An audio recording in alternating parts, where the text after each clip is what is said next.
Seguro que estás harto de oír el término Passive House, pero ¿sabes realmente qué es? Hola, soy Miriam Gómez, arquitecta técnica y diseñadora de interiores. En el vídeo de hoy te cuento qué es una Passive House, qué características y requisitos tienen que cumplir. Y te invito a que te quedes al final del vídeo porque te voy a dar mi opinión sobre si realmente con este tipo de casas conseguimos ahorrar dinero y energía.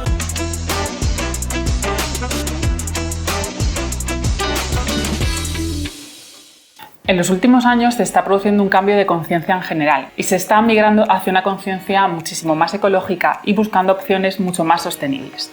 Y evidentemente en el mundo de la arquitectura y el interiorismo también se está produciendo este cambio.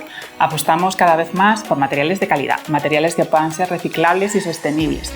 Y como no, estamos trabajando en que nuestras casas sean cada vez más eficientes y consumamos mucho menos. Y es desde este punto de casas que consuman poco desde donde parte el Passive House. Este es un vídeo que me habéis pedido mucho, que me preguntáis sobre eficiencia, sobre aislamiento muchas veces y bueno, he querido hacer un vídeo que os lo resuma y poder explicarlos de la manera más sencilla posible. Lo primero que tenemos que hacer es definir qué es una casa pasiva. Pues bien, es un tipo de vivienda con un sistema de construcción determinado que permite que la vivienda consuma muy poco. De esta manera estamos contribuyendo a mejorar el medio ambiente y también a un ahorro mensual en nuestra factura. En líneas generales, el concepto de casa pasiva se suele emplear casi siempre para vivienda de obra nueva, pero también se puede emplear para cuando hacemos reformas o rehabilitaciones. Pero en este caso sería mucho más costoso de conseguir, ya que no partimos de ciertos elementos de diseño. La idea de estas viviendas es que ahorremos más de un 75% en las necesidades de calefacción y refrigeración y ese 25% de energía que nos falta podamos conseguirlo utilizando energías renovables. Y me vais a decir, ¿y en qué se diferencia de una vivienda tradicional? Pues que este tipo de viviendas está construido con unos estándares de construcción mucho más específicos y más elevados. Mejoramos el aislamiento, eliminamos los puentes térmicos, intentamos que las energías sean lo más renovables y sostenibles posibles. Todo esto se basa en el concepto pasivo de la construcción. Y aquí os pongo un ejemplo que aunque no es mío, me encanta. El ejemplo es, una cafetera consigue calentar el café añadiendo energía, esto sería un concepto o un principio activo, mientras que un termo consigue mantener caliente el café gracias al aislamiento que tiene. Pues bien, esto es un principio pasivo.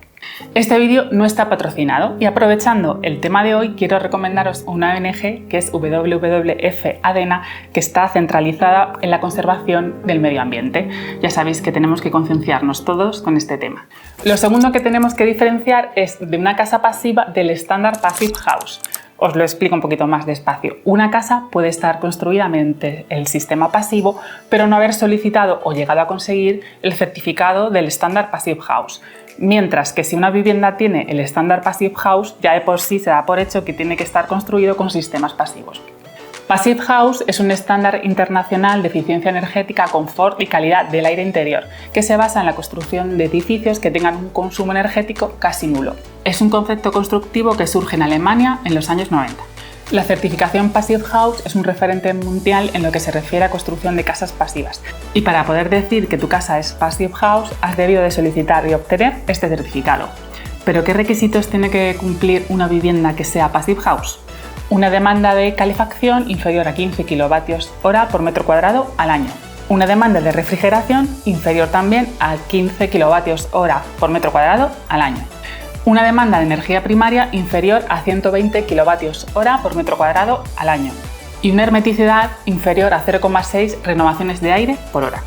Así pues, entendiendo que si nuestra casa cumple todos estos requisitos, se podría considerar Passive House independientemente del estilo arquitectónico que tenga y que no está ceñido solo a determinados productos que tengamos que utilizar.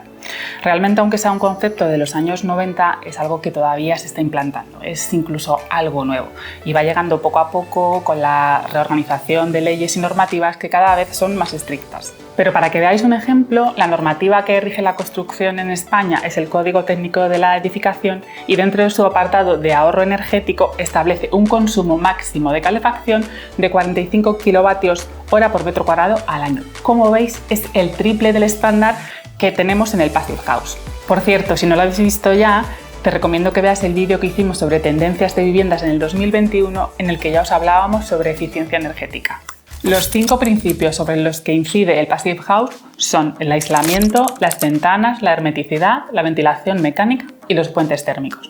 Lo primero que tenemos que conseguir son unos buenos aislamientos. Esto va a evitar que perdamos calor en invierno y que en verano ese calor pase dentro. De esta manera vamos a ahorrar mucho más en climatización. El tipo de aislamiento y el espesor que necesitamos pues va a ser específico y calculado para cada proyecto. Uno de los puntos más débiles de nuestra fachada, de nuestra envolvente, son lógicamente las puertas y las ventanas, porque se suele producir por ahí pues, mucho escape de frío y de calor. Por eso es muy importante que elijamos unos buenos sistemas de carpintería y unos buenos sistemas de vidrio. De esta manera pues, vamos a potenciar ese efecto de aislamiento que estábamos hablando en el primer punto.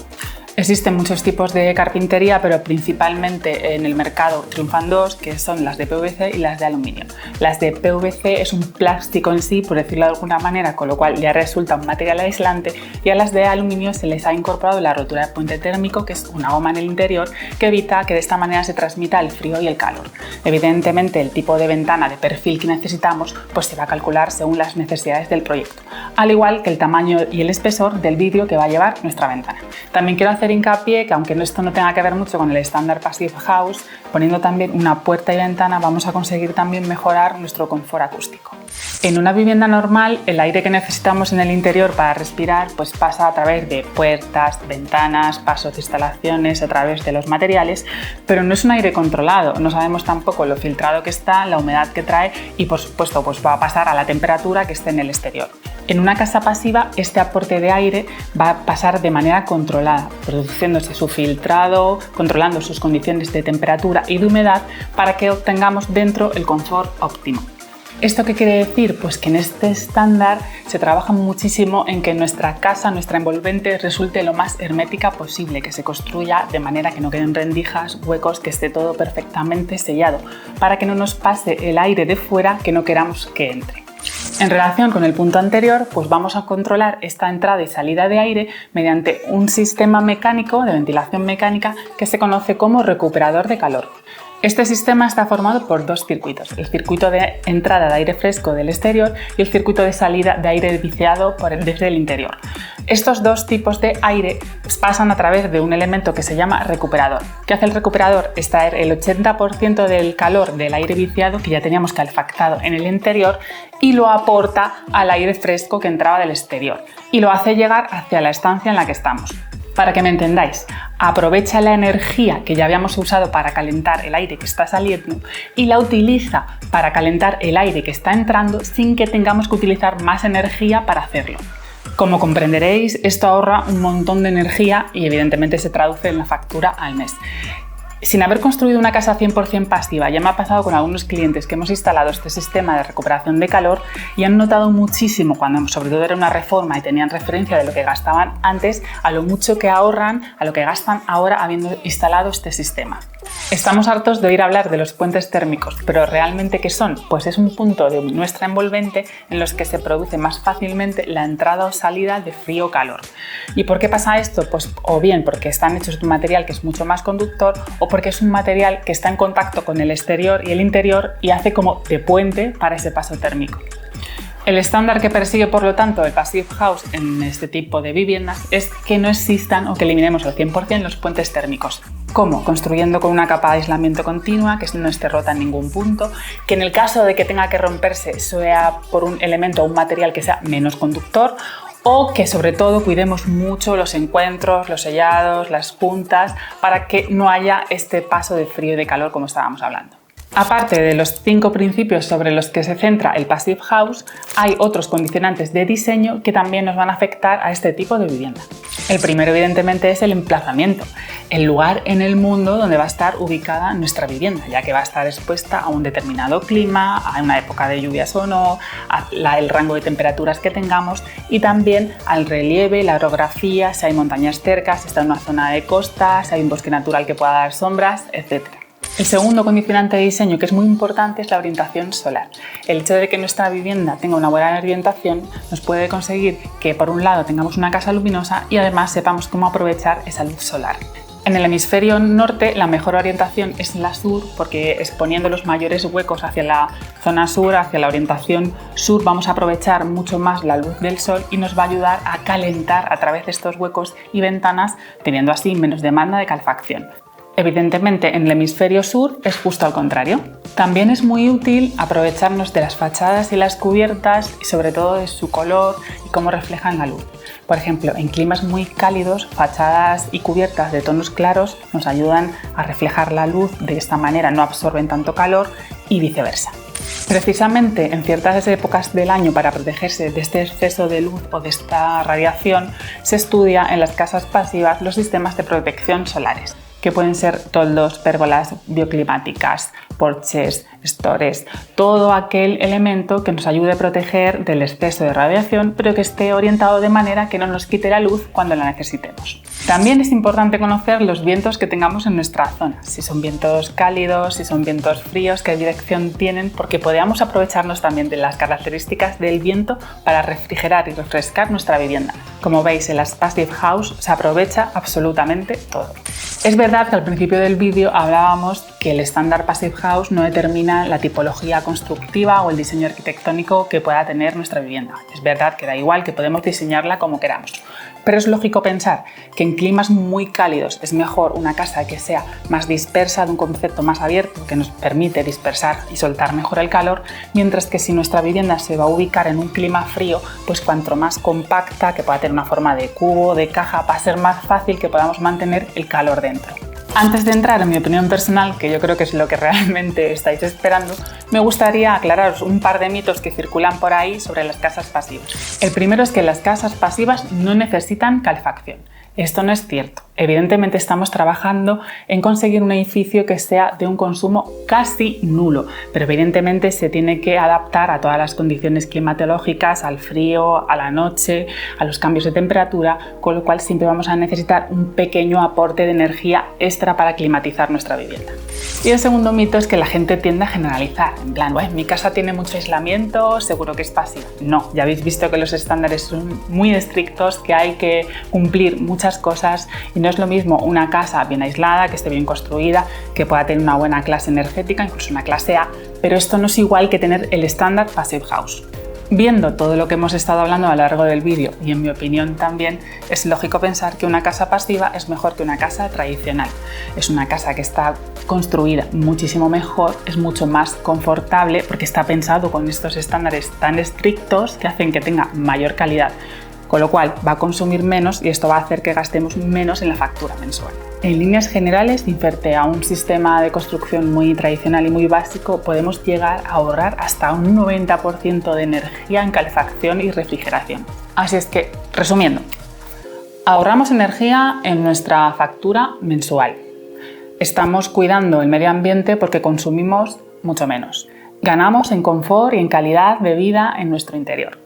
Y además, al estar construidas con mejores estándares de calidad, pues es lógico que esta vivienda nos dure mucho más, que gastemos menos en mantenimiento. Evidentemente tiene unas desventajas que aún están por solucionar y que es lo que yo veo día a día. La primera es que son casas más complejas de construir. Yo creo que vamos a necesitar una mano de obra que sea más cualificada, que esté un poco al tanto al día de cómo conseguir este tipo de construcción, cómo se remata, cómo se sella, y también los proyectos arquitectónicos y la supervisión del trabajo de las constructoras pues es mucho más importante y más detallada por parte de los técnicos. Aparte de esto, también hay que ver cómo está la construcción o los estándares de construcción en cada país. En España, los estándares que marcan el CTE, como hemos dicho, son bastante inferiores a las casas pasivas, con lo cual siempre va a ser más caro construir una casa pasiva que una casa tradicional. De manera muy orientativa, en España, la construcción de una vivienda tradicional, cumpliendo el código técnico, suele oscilar entre los 850 a 900 euros el metro cuadrado construido. Pues bien, si tenemos una vivienda de alrededor de 150 metros cuadrados, el coste de esta será unos 135.000 euros más impuestos. Mientras que el precio de una casa pasiva oscilaría entre los 1.050 a 1.100 euros el metro cuadrado. Pues bien, nuestra misma vivienda de 150 metros cuadrados nos costaría ahora 165.000 euros más impuestos. Como veis, hay una diferencia de unos 30.000 euros que tendremos que conseguir amortizar con ese ahorro energético mensual. Obviamente me he ido a los extremos, entre una vivienda que cumple el código técnico justita y una casa pasiva. Hay puntos intermedios en función del aislamiento o las mejoras que queráis hacerle o podáis hacerle a vuestras viviendas. Ese demás que estamos gastando para construir este tipo de vivienda, pues es lógico que vamos a tener que amortizarlo con este ahorro energético. Para que os hagáis una idea aproximada, nuestra vivienda de 150 metros cuadrados puede tener más o menos un consumo anual en energía de calefacción de unos 1.900 euros. Pues esa misma casa con el sistema pasivo gastaría 190 euros al mes. Como veis, el ahorro es del 90%. En líneas generales y sin irnos a los extremos, se estima el ahorro y el retorno de la inversión entre 5 y 10 años. Resumiendo, para mí me parece el concepto ideal. Estamos construyendo de manera que estamos cuidando el medio ambiente, estamos ahorrando energía, conseguimos un confort en el interior increíble, pero de momento el precio yo creo que es algo en lo que hay que trabajar para que llegue el momento en que pueda ser asequible para todo el mundo. Y ojo, quizás no todos podamos permitirnos de primera una casa pasiva, una passive house, pero ya habéis visto los 5 principios sobre los que está trabajando el passive house, que es el aislamiento, las ventanas, la ventilación mecánica, la hermeticidad y los puentes térmicos. Si trabajáis sobre estos 5 principios, incorporáis algunos a vuestra vivienda o los que podáis, pues siempre vais a conseguir también un mejor y un mayor ahorro energético. He intentado resumir al máximo este tema tan complejo, espero que haya podido aclarar vuestras dudas. Me gustaría también saber qué pensáis, si creéis que es algo realista y por lo que tenemos que trabajar, dejádmelo por aquí abajo, que sabéis que siempre os leo. Y hasta aquí ha llegado el vídeo de hoy. Como siempre os pido, no os olvidéis darle al like, compartir, suscribiros y activar la campanita para no perderos nada. Hasta el siguiente vídeo.